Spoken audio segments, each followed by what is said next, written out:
श्री शिवाय नमस्तुभ्यं। शंकर भगवान की जलाधारी में से पानी नीचे बहेगा। जैसे ये गोल जलाधारी है, ये शिवलिंग है, यहाँ से पानी नीचे बहेगा।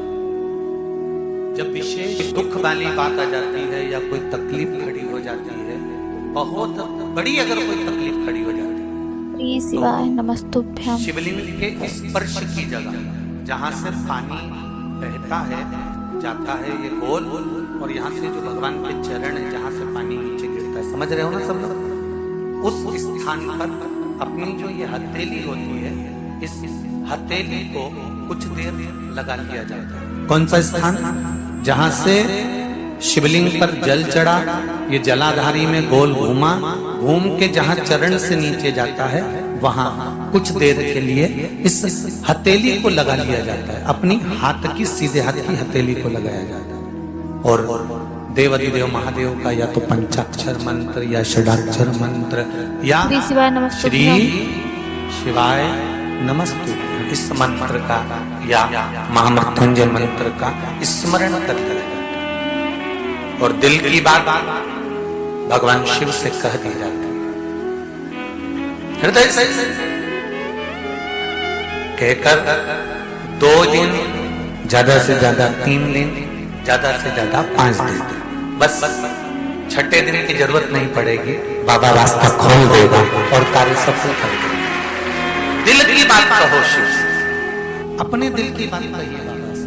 और जब दिल की बात कहोगे, हृदय की बात बाबा से कहोगे, तो बाबा सुनेगा। निश्चित है की कथा कहती है कि शंकर भगवान के शिवलिंग से लेकर जलाधारी में कुछ स्थान ऐसे हैं, वहां पर हमारा मात्र स्पर्श कर अपने दिल की बात कह देने पर भी कार्य सफल हो जाता है। तुम जल चढ़ाओ मत चढ़ाओ, तुम बेलपत्र चढ़ाओ मत चढ़ाओ, तुम धतूरा चढ़ाओ मत चढ़ाओ, पर दिल से अगर तुमने कहा तो उसका फल मिलेगा। शुक्ल पक्ष की 9वीं तिथि तो बेलपत्री, दोनों में पीला चंदन, बीच में लाल चंदन, और जो अशोक सुंदरी वाली जगह है, उस अशोक वाली सुंदरी वाली जगह पर डंडी का भाग जहां से पानी बहता है, वहां लाल चंदन का भाग नीचे की ओर शिवलिंग से टच करता हुआ लाल चंदन का भाग, और दोनों चंदन, पीले चंदन के भाग बेलपत्री के उस अशोक सुंदरी वाली जगह पर रखकर मन कामना से शरीर में अगर कोई रोग हो गया जिससे चमड़ी सफेद पड़ रही हो, या काया कोई जगह जगह पर खाज हो गया, या कोई सोराइसिस जैसी बीमारी हो गई है, तो शिव जी पर उस जल को समर्पित कर कर उस बेलपत्री का जो पानी है वो लेकर आए, शरीर में उस स्थान पर लगाना प्रारंभ करें। धीरे धीरे लगभग 15 से 20 दिन तक अगर क्रम करा और श्री शिवाय नमस्तुभ्यं का जाप किया, ये निश्चित है काया अपने रूप में आना प्रारंभ हो जाती है। निश्चित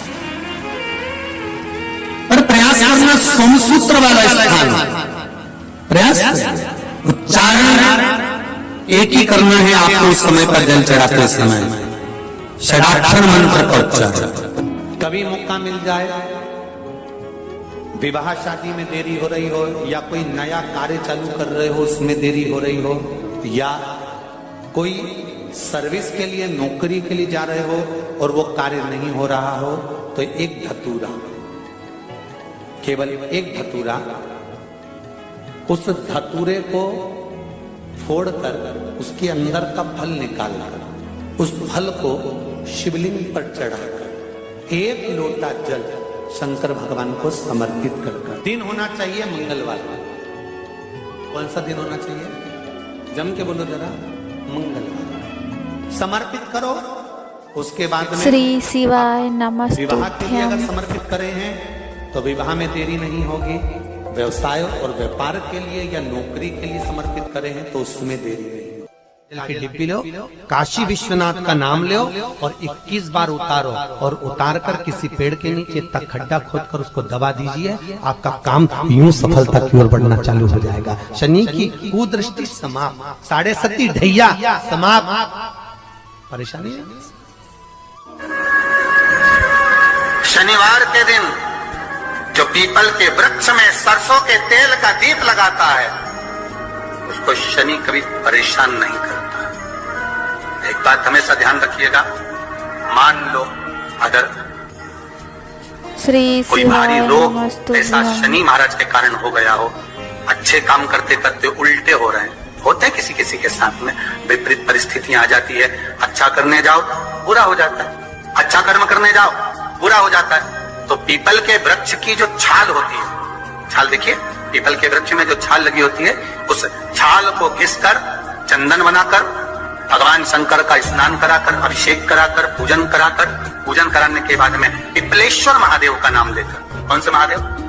पिपलेश्वर महादेव का नाम लेकर वो जो घिसी हुई छाल होती है, उस छाल का तिलक भगवान शंकर को लगा लो और उसी का थोड़ा सा भाग अपने कंठ पर, मस्तक पर लगाना प्रारंभ कर दो। धीरे धीरे जो विपरीत दशा है वो सुधरना प्रारंभ हो जाती है। पर नाम याद रखना, पिपलेश्वर महादेव का। वो भी शनि